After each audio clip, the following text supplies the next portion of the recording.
Hey guys, I wanted to talk to you today, give you some tips and things of that nature on nail trimming. So, first, I want to remind everybody that declawing is very, very cruel. Although it is outlawed some places, it's not outlawed everywhere. Unfortunately, it's still very legal in New Jersey and various other places across the country and across the world. It's cutting the finger off at the first knuckle, and obviously that's going to be something that's hard to walk on for the rest of your life. Some people will say that I had a cat that was declawed, they lived their whole life, they were fine, they did great. Well, one of cats' natural defenses is to hide their pain, to hide their weakness, because in the wild that would force them to be picked off. They would be picked off in the wild because they would expose themselves as one of the weak ones. So it's one of their natural defenses to try to show no weakness until a lot of times when you see signs of weakness, it's way more severe than you think it is. So, it's always important to keep in mind. Now, nail trims, very important for a lot of reasons. As I had mentioned, your furniture. I mean, people, don't want their house shredded just for the sake of having a cat or cats. So that's understandable. But of course, dull nails are going to do a whole lot less damage than razor sharp nails. It's a pretty easy relation there. Also, if you have multiple cats, as they get into playing and occasional little spats, you don't want them doing damage to each other. Sometimes cats have allergies certain times of year, and you don't want them doing damage to themselves, because a small itch kicked with some razor sharp back nails can do some damage to them. There's definite health issues that can come from them not being done for too long. Usually it takes an extended period of time, but the nails can curl back into the pads and create a major medical issue. So that's something to keep in mind. Callie's over here trying to voice her opinion on this, and but it's something you should do or have done, and I'm going to just show you with a few of my cats. And okay, now first things first, my preferred nail trimmer is like these types that are somewhat like a scissor version. This is kind of a medium-sized one. I've seen little ones I like. Some of the bigger ones that are made for dogs, I can use them, but they're not as convenient because you want something small and easy to handle, especially if your cat's getting really wiggly with your nail trim. So that's most important. They have ones that are kind of like a guillotine, and I don't like those. Over time, I've had a lot of those just splinter cat's nails, and I wasn't a big fan of those. I also never liked the idea of like a Dremel tool using on the nails, because that's a lot of noise, a lot of friction. You hit a nerve or something in there. If you clip the quick with that, I don't know. I preferred a very simple, easy nail trimmer. So that's my advice there. I also don't do nail covers. Because I've seen people use those, and what happens is the nail continues to grow under that cover. So as the cuticles and the whole structure of the nail grows, this plastic rubber piece gets a little bit more like embedded. So I've had them come into the shelter with those on, and you'd pull them off and there'd be bleeding, and it just didn't seem like a very comfortable thing, once the nail starts growing underneath the little rubber tip. So, first, obviously Mo, he's probably the easiest to demonstrate all things on this YouTube with, because he's always on the couch, number one. Number two, he's like the most laid back, mushy, cuddly, easygoing guy. So, I just wanted to show you with him. So, what I do is I usually kind of tuck their back end under my arm a little bit. So if I'm right-handed, I'm gonna have them facing my right side, facing my right hand. See, now with this arm tucked this way, they can't really back out of what we're doing here. So I also recommend doing that type of thing with medications if you're medicating your cat or something too.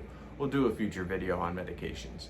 But you know, as you see here, you know, I like to keep a good balance between restraint and comfort. You have to have control of the animal, but you also have to make them feel comfortable. When people use too much restraint, a lot of times the cat panics, and then that makes everybody's job harder because you're not going to get it done as easily, and they're really stressed during the situation, and that's not what you're going for. So sometimes, depending on your cat, a nail trim, to me, it might be a 2-day experience. You might be able to get a paw done because your cat's very difficult. Might be a 2-person job. You have to adjust to what your cat needs and what's going to work for them, and that's going to work for you. So, as I said, I would hold them in this kind of position. At that point, I would hold under the paw, and you can feel those pads. And as you feel those pads, you hold the paw, and you press a finger a little bit on the one pad, and as you pull back just a little bit on the top of the paw, it'll expose the claw. And you only want to trim off the sharp end before it curls and starts to get to the bigger, fatter side. That's where you have your quick. So you really don't have to worry about too much bleeding if you're only taking off the sharp end of the nail. When you have to worry about the quicks a little bit more is for sure on your back nails, because this is and this is cat specific. I know dogs' quicks grow very differently than cats, so don't apply my cat advice to dogs, please. So again, I just expose the nail. His can be a little tougher to locate just because he's white, but it's easy enough. And he's wiggly, but like I said, you just kind of keep that comfort there. So you're reassuring them throughout this process. It's not a big, uncomfortable, restraint-filled experience. You try to make them feel okay about it. If they start to panic, you scale back a little bit and you know, reassess how you're doing. Sometimes your cat demands just blowing through them as fast as possible because that's the only way you'll get them done. In which case you can do so. You see a little little squirm at the end there, but that was the end of his fronts. So his fronts are done. The more comfortable you get, the more comfortable you get with them, the more that they're gonna allow, you know, and just the more accepting of all maintenance you have to do with them, the brushing, the nail trims, all of that stuff. Mo loves attention, but he's a big chicken. So any kind of extra maintenance or anything like that, he gets panicked. He loves to be brushed, but if you hit a knot, he panics. He's, oh my God, it's the worst thing. And as soon as you're through that knot, you could brush him for another 4 hours and he'd be perfectly fine with that. So Mo's like, something is up and I'm leaving. I'll come back later when there's no nail trimming videos. But yeah, the back nails are very similar. Mo's a little agitated at the moment, so we're not gonna go too much further. But again, you just kind of hold the bottom of the paw and you just expose the nail a little bit and you take off the tips. We're gonna come back to Mo later because I just don't want him to be stressed. So it's not that that serious. Usually I do the back nails about every 3 times that I do the front nails because they don't grow nearly as fast or sharp. So that doesn't have to be done every time. So that's just a quick little run through with Mo. I'm gonna pause this, come back with Ernie. And here we are with Ernie, who's not sure why I pulled him off a scratching post for this, and now he realizes it's not what he wants. He's a very wiggly guy when he does nail trims. So it's a bit of a wrestling match a little bit, but again, it's just about repositioning, getting a comfort level, getting what you need done, and then you go back to just loving the cat. What's up, buddy? There you go. His fronts are all done.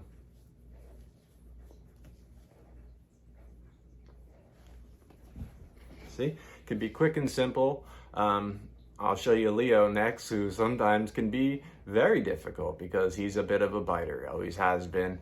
I nicknamed him Fang Bunny in the shelter because he was like a big white bunny with fangs and that would bite you. So we'll go grab the king and wrap this video up with them. Back with my best friend Leo, who's gonna be super angry at me in a second. King of the house, and he knows it. So we're gonna be quick with him. He's one of those that you gotta work around his moods. And see, he's gonna complain to me about things. I know. And you gotta watch, you know your cat's body language, or you should. And as you learn that more, you'll realize when they are close to biting you, or they're getting to that mood where warnings are turning into serious action. And again, you scale back if it gets to be too much. If Leo's in one of his real ramped up Leo moods, it's really not nail trim time. And if you must, you want to keep it at a minimal. So that's Leo, that's his trim, and that's the video. So I hope you guys have learned a little bit. Hopefully it helped. Again, if I'm in range of anybody out there, location wise, I have no problem with helping out trimming somebody's nails. Anyone who knows me knows that. So I mean, reach out if you need me, but I mean, if you need any tips or tricks like I'm doing here, or you're having difficulty with something, that's perfectly normal. And you get better with this through just experience and time.